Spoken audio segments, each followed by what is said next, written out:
मुख्यमंत्री अजित पवार यांचं अपघाती निधन झालेलं आहे.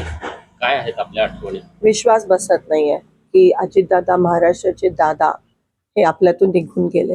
जेव्हा सकाळी न्यूज आली की प्लेन क्रॅश झाला, तेव्हा मनात सगळ्यांनी प्रार्थना केली की त्या प्लेनमध्ये अजितदादा नसावे किंवा उपचारासाठी हॉस्पिटलमध्ये.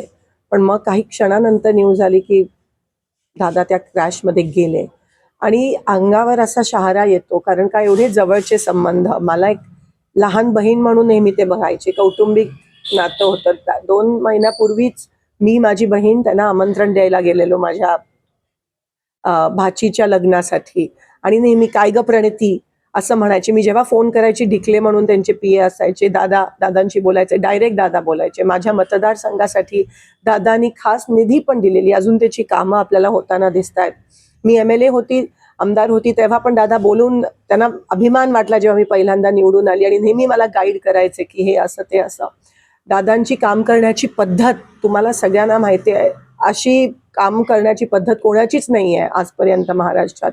डायरेक्ट अधिकाऱ्यांना फोन करणं, डायरेक्ट कार्यकर्त्यांची कामं करणं, कुठेही किती लांब उभा असला तरी बोलवायला हाक मारून बोलवायचे.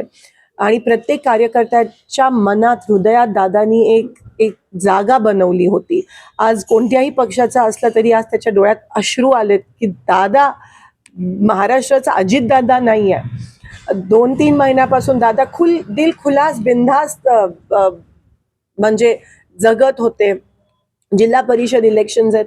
दादा एक वेळेसाठी खूप पर्टिक्युलर होते. जर 9ला मीटिंग असायची तर 9ला 10 मिनिटं असताना ते तिथे उपस्थित असायचे. आणि सारखं एकदम हेक्टिक लाईफस्टाईल. ते ज्या विमानातून गेले, आज त्यांचा तो क्रॅश झाला, ते पण बारामतीमध्ये स्वतःच्या गावात क्रॅश होणं, ह्याच्यापेक्षा धक्कादायक काय न्यूज असू शकते. ते विमान, त्याच विमानातून ते सोलापूरला अनेकदा आले. ते त्यांचं नेहमीचं सॉलिड विमान होतं VS8. विमान क्रॅश होणं हे खूप शॉकिंग आहे. चॉपर तरी मी समजू शकते, पण विमान लँडिंगच्या वेळेस क्रॅश होणं, नेमकं काय झालं हे कोणालाच माहित नाहीये. आणि दादा आज आपल्यात नाही आहेत.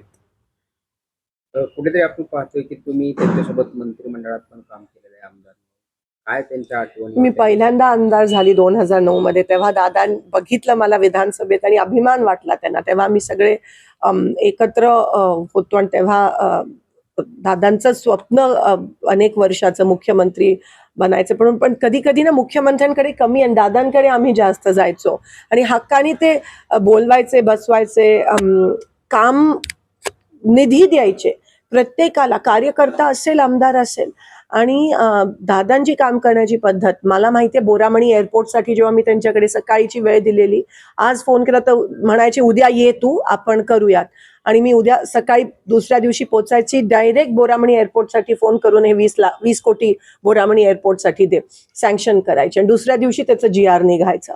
हे विकास कामाबद्दल त्यांना एक जी जाणीव होती ना, आणि कधी स्वार्थ, आणि एक घाव 2 तुकडे, जे काही ते तोंडावर बोलायचे, दिलखुलासपणे बोलायचे. एकाला जर एकाचं काम करायचं असेल, कोणत्याही पक्षात असते, तर ते दादा काम करायचे. आणि ह्याच्यामुळे त्यांच्यावर टीका पण अनेकदा पण झाली. पण दादांना त्याची पर्वा नसायची. आज पण ते ज्या पद्धतीत आपल्या लोकांसाठी, त्यांच्या लोकांसाठी वन फिरायचे प्रचारासाठी. कोणी बोलवलं तर लगेच जायचे, फोन उचलायचे. हे तुम्हाला दिसणार नाही अनेक लोकांमध्ये महाराष्ट्रात. आणि म्हणून आज एक खूप मोठी पोकळी निर्माण झाली आहे. कारण का दादा गेले, विश्वास होत नाहीये. आता पण त्यांच्या मिसेस, आज पार्लमेंटचा पहिला दिवस आहे, आज प्रेसिडेन्शियल ॲड्रेस आहे. पण आम्ही काही जण जाऊ शकलो नाही जिल्हा परिषद इलेक्शनमुळे. तिथून त्या निघाल्यात. आणि पवार साहेब पण मला असं वाटतं तिथून दिल्लीवरून निघाले. सुप्रियाताई आहेत. आणि पुण्यात लँड होऊन मग बारामतीला बाय रोड येणार, कारण का बारामती एअर स्पेस बंद आहे. पण मला विश्वास होत नाही. आणि ते त्यांचं विमान, म्हणजे जे आपण म्हणतो की ट्विन इंजिन असायला पाहिजे, सॉलिड, ते त्या बाबतीत पर्टिक्युलर होते. आणि क्रॅश होणं बारामतीत, स्वतःच्या गावात, खूप मोठा लॉस महाराष्ट्राचा.